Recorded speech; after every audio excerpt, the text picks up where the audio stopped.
Qu'est-ce qui manque aux startups? Pourquoi ont-elles autant de difficultés à lever des fonds dans notre environnement?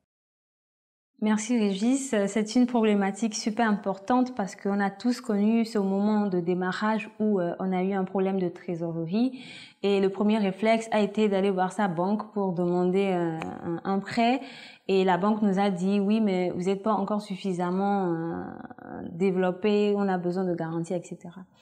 Je vais peut-être partager avec vous 3 facteurs qui peuvent être la cause ou les raisons pour lesquelles on a du mal à lever des fonds dans nos environnements. Premièrement, il faut reconnaître qu'on n'a pas de projet bancable. Pas de projet bancable. D'accord. L'investisseur de la start-up recherche une entreprise qui peut démontrer d'au moins 3 ans de performance financière positive. 3 ans.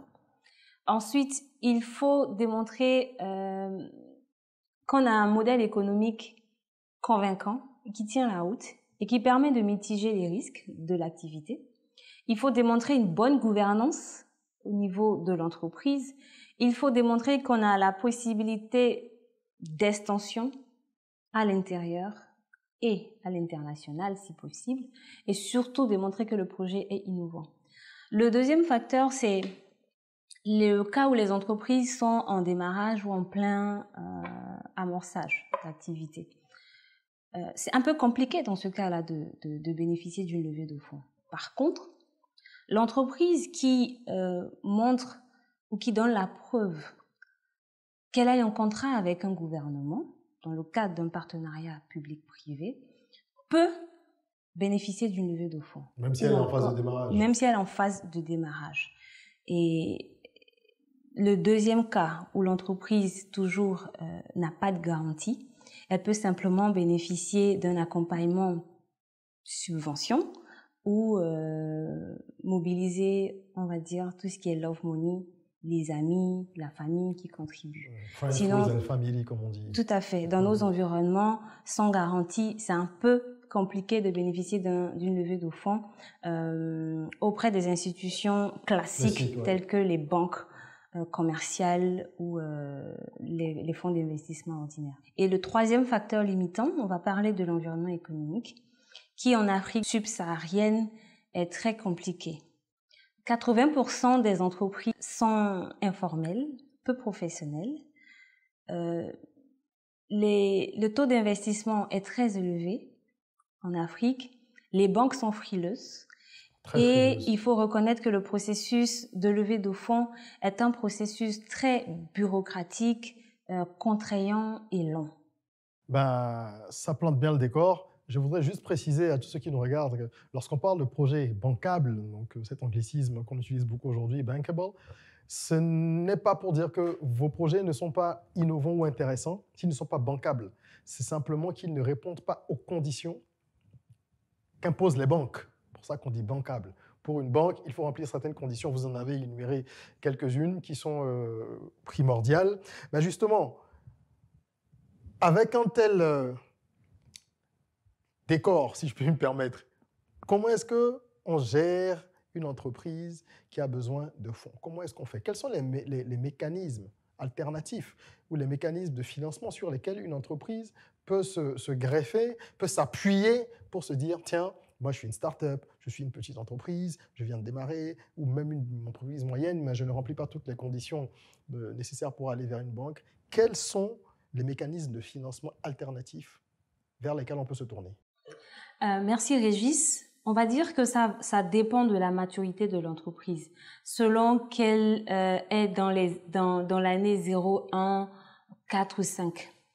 Normalement, une nouvelle entreprise qui est créée en 2021, elle doit s'établir, voir le modèle économique, les résultats qui peuvent se traduire au cours de la 2e et la 3e année d'exercice. Faire tous les réglages. Tous les réglages, d'abord les tests marchés, les tests clients. Le financement de cette nouvelle entreprise donc doit se faire sur la contribution des fondateurs et actionnaires.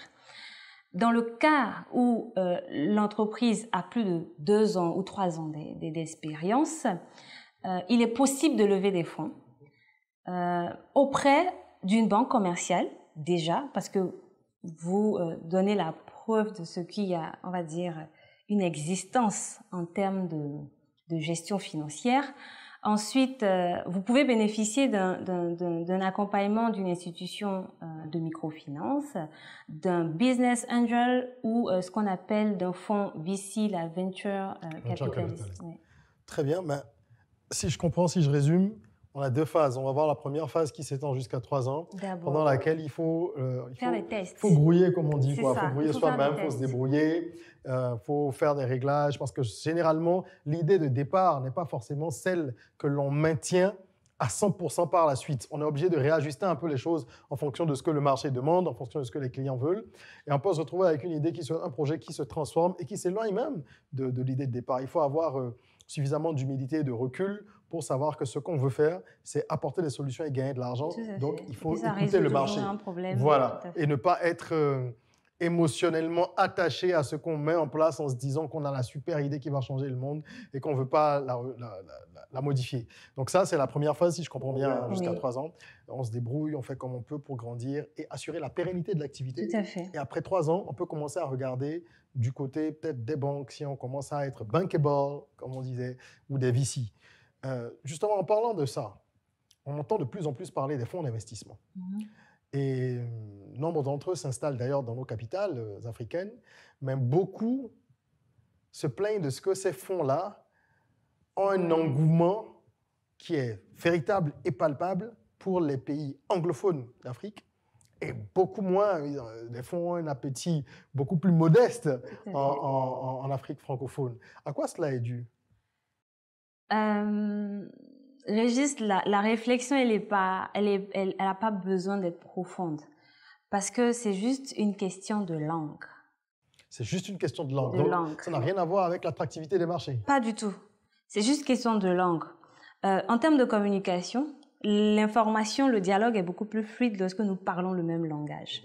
Et ce que nous observons aujourd'hui, c'est qu'on a beaucoup de chefs d'entreprise ou d'entrepreneurs qui ne parlent pas anglais, mais qui se désintéressent même de la langue anglaise. Bien sûr, on a d'ailleurs eu un numéro là-dessus, ici, un numéro de Talk Rock, où on expliquait à quel point il est indispensable aujourd'hui de parler anglais, au moins l'anglais minimal qui vous permet de tenir des conversations. Tout à fait. Donc vraiment, sans tenir rigueur à ces investisseurs-là qui ne s'intéressent pas au marché francophone et sans revenir sur la question de est-ce que le projet est bancable, est-ce que le business est innovant, c'est vraiment lié à notre capacité aujourd'hui, nous, en tant que chef d'entreprise, à interagir avec les personnes qui sont censées comprendre mon business. Tout simplement. Et ce que moi, je peux donner comme réponse à ce niveau-là, c'est de dire que les chefs d'entreprise aujourd'hui vont devoir investir sur leur formation, investir sur les capacités aujourd'hui à intégrer l'anglais dans leur façon de communiquer et networker beaucoup plus souvent, networker que ce soit dans leur environnement immédiat et ne pas hésiter à sortir.